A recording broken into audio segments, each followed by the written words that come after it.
मिलबो चोरी चोरी तोहरा से गोरी।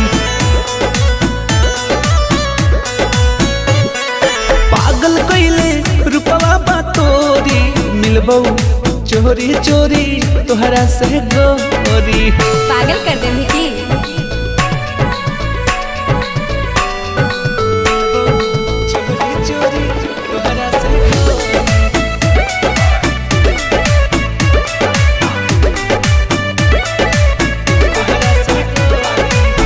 जान हो मिलान होई आज यही शाम के।